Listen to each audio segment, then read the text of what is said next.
How to stop a child from lying? We'll get into that today.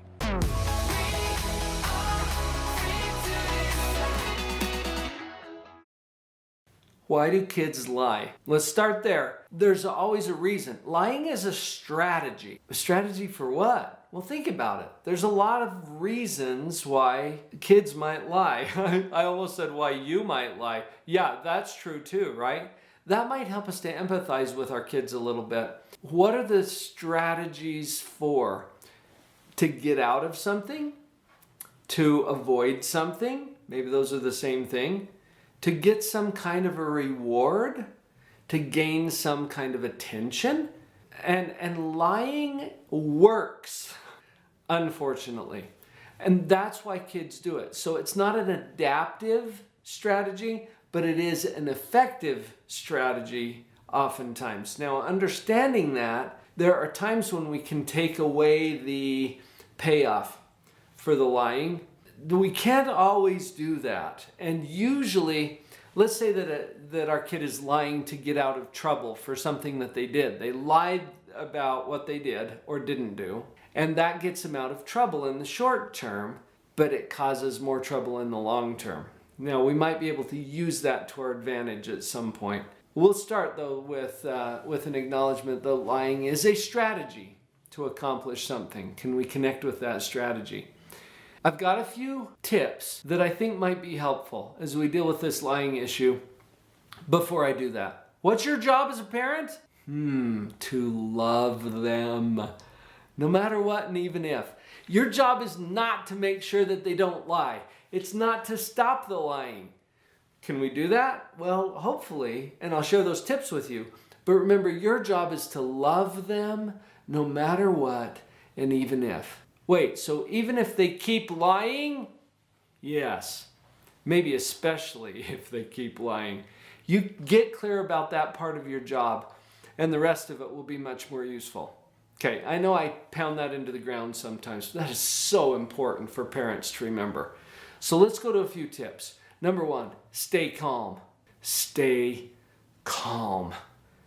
Because your upsetness is probably going to make it worse. And a lot of times we are tempted to get really upset when our kids are lying about something. Stay calm. I love the way Nicolene Peck said this.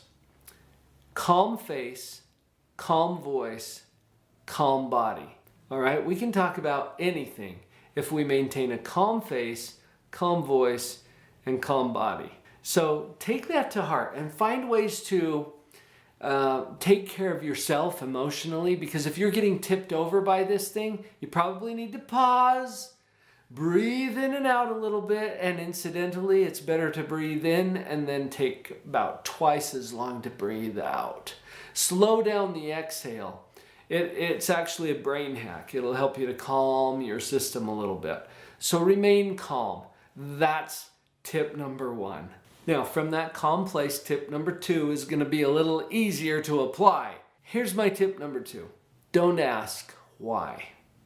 Don't ask why. Think about it. Sometimes when your kid lies, you're tempted to say, well, why did you lie about that? Why? All right, honestly, are you really curious? Do you really want to know why? Now, when we talked earlier about it's a strategy and see if you can get to the reason that they're doing this in the first place, that's not what you're doing right now. Why did you do that? Why did you say that? Why did you lie? Is not a question. Think about it. It's a statement disguised as a question. It's really an accusation disguised as a question. Do you see what I'm talking about? Why did you do that? Exclamation point. It's not even a question. Turn it back into a question if you're going to use it. Why did you do that? But then it doesn't even make sense because you don't care.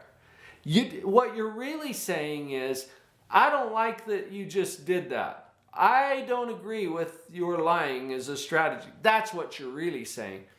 I'd say get away from the why question altogether, because it's not giving you answers that are going to satisfy you, and it's not really a question to start with. It puts people at odds with each other. So we're not going to do that. I much prefer, instead of the why question, that you simply identify what just happened. and then you make some kind of a statement that asserts your position about it. For example, you might say, you know, David, you just told me that you finished your homework, but I know that your homework is not finished yet.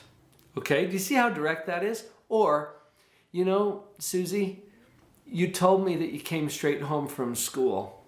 I don't fully believe that. Okay? And you don't even have to say why, if you've got good reasons to know that she has lied to you about that. Or something like, you know, what you just shared with me doesn't quite fit for me. All right? So we're not saying why, we're simply identifying the issue and doing it in a clear, matter-of-fact sort of a way so that we can establish our position. Now, if you're following tip number 1, which is to stay calm, this will then put you in a position to have an additional conversation with your child. Now, little disclaimer here. It's not going to work if they or you are fired up and you're in your fight or flight response. One way to look at this, don't respond until the adrenaline is gone. All right? Calm voice, calm face, calm body. When we're both in that position, we can have this conversation. Make sure you're calm. If your child is not calm yet, then you can wait on this tip. If they're pretty calm as well, and they might be upset because they just got caught in a lie, but now we want to, from our calm, loving place as a parent, we want to steer them into, okay, I think I see why you would feel that a lie would be a good idea.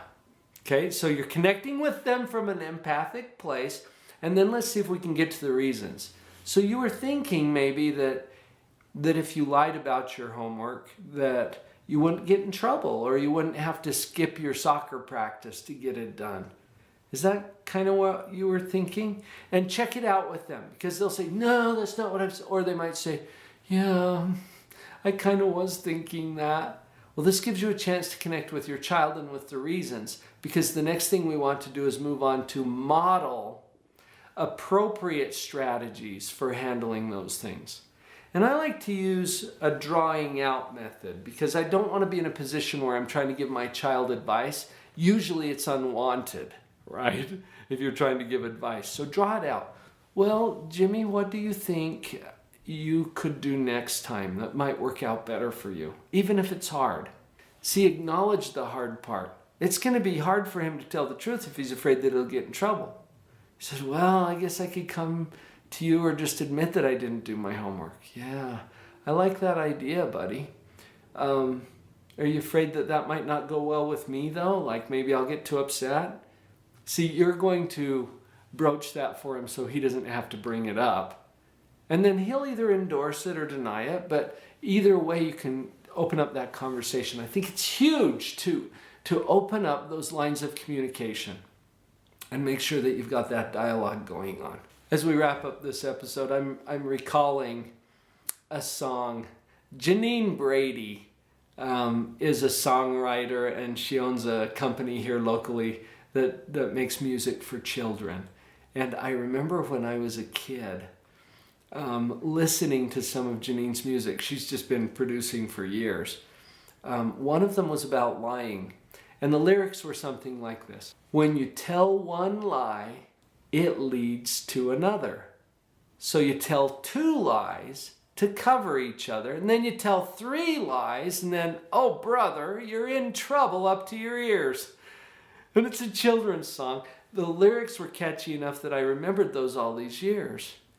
And it's really true, because lying puts us in a position now that we have to remember the lie, and we may have to tell another one to cover that one, and then it just grows into this web of lies so quickly.